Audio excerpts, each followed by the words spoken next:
Om Namo Venkatesaya. Welcome back to our channel.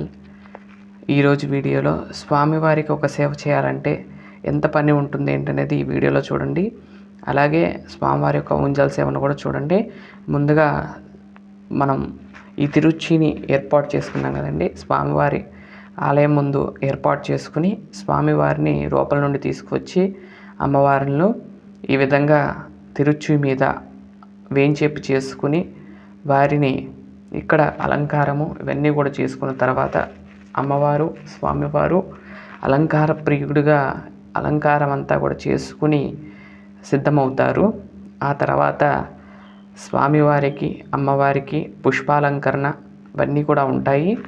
అవన్నీ అలంకారం అంతా చేసుకున్న తర్వాత స్వామి అమ్మవార్లు అక్కడ నుండి ఊంజల్ మండపానికి వస్తారు. అంటే ఊంజల్ మండపం అంటే ప్రత్యేకంగా ఏం లేదు, అక్కడే ఒక సైడ్ ఆ స్వామివారికి ఎవరైతే మూలమూర్తి ఉన్నారో వారికి అభిముఖంగా ఉండే ఊంజల మండపానికి వేంచేస్తారు. అక్కడ స్వామివారికి ఊంజల్ సేవా కార్యక్రమాన్ని వేద గాన మంగళవాద్యాలయుక్తంగా ఈ కార్యక్రమాన్ని చేయటమైతే జరుగుతుంది. స్వామివారికి చూడండి ఆ దీపాల కాంతుల్లో స్వామివారు అలాగే ఈ విధంగా హైట్ కోసమని పెడతానండి. పెట్టిన తర్వాత స్వామివారిని ఆ తిరుచిని పెట్టి ఆ తర్వాత తాళ్లతో కట్టి అయితే ఆ తర్వాత ఉయ్యాలుగా యూజ్ చేస్తాను. ఎందుకంటే తిరుమలలో అయితే నలుగురు బోయిలు ఉంటారు కాబట్టి ఆ బోయిలు 4 వైపుల నుంచుని ఇద్దరేమో చక్కగా ఇటొకళ్ళు గొలుసులు పెడుతూ ఉంటారు. కానీ మనకు అంతమంది లేకపోతే అందుకని నేనేం చేస్తానంటే అలా హైట్గా పెట్టుకుని ఇద్దరము తీసుకొచ్చి స్వామివారిని అక్కడ పెడతాము. ఆ తర్వాత తాళ్ళతో కడతాం అనేది జరుగుతుంది. మేము కూడా చైన్స్ తీసుకుందాం అనుకుంటున్నాను. చైన్స్ తీసుకుంటే ఇంకా బాగుంటుంది. చైన్లు కూడా అటు ఇటు కడితే బాగుంటుంది, చాలా బాగుంటుంది.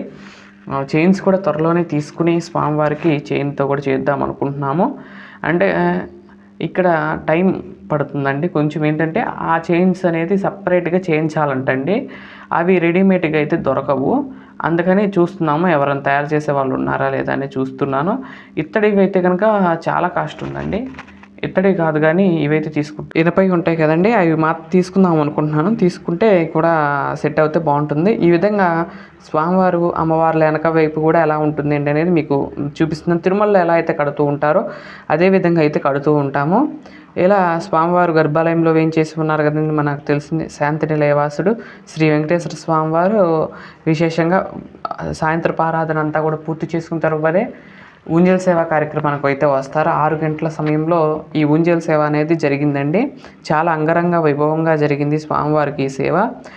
నేను కూడా అనుకోలేదు, చేద్దాం అనుకున్నా కానీ ఇంత బాగా వచ్చింది అనుకోలేదు. తిరుచి కూడా చాలా బాగా అందంగా వచ్చింది.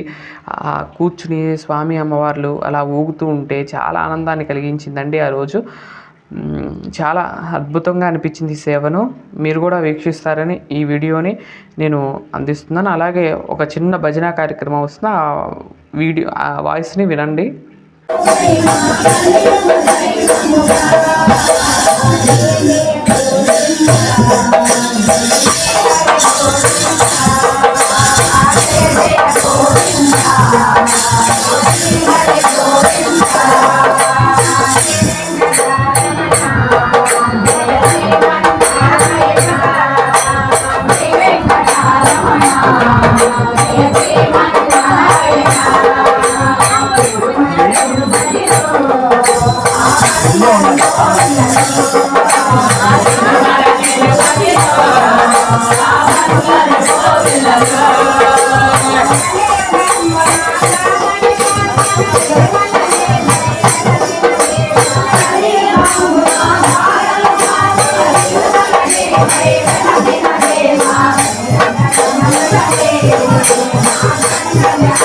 స్వామివారికి ఈ విధంగా గాన సేవలన్నీ కూడా చేసుకుని ఇప్పుడు స్వామివారికి మంగళ వాయిద్యాలు సేవ అనేది జరుగుతుంది.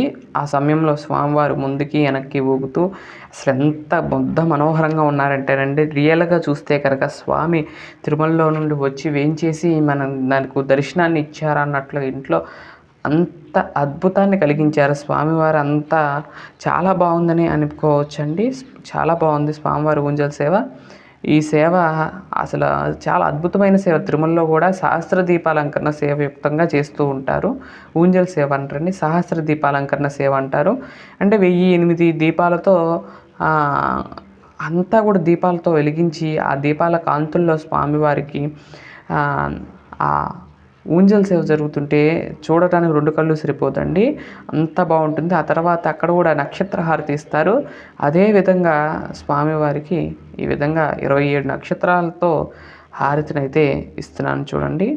హారతిని మీరు కూడా అద్దుకోండి. ఈ విధంగా స్వామివారికి హారతి, ఆ తర్వాత కర్పూర హారతి కూడా ఇస్తాను చూడండి.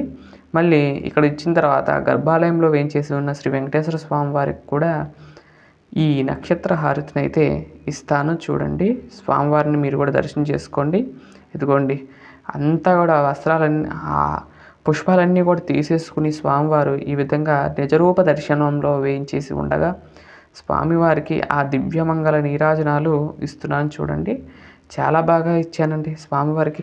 ఆయన ఇప్పించుకున్నారంత అద్భుతంగా ఇప్పించుకున్నానని చూసుకుంటుంటే వీడియో అంత బాగుంది.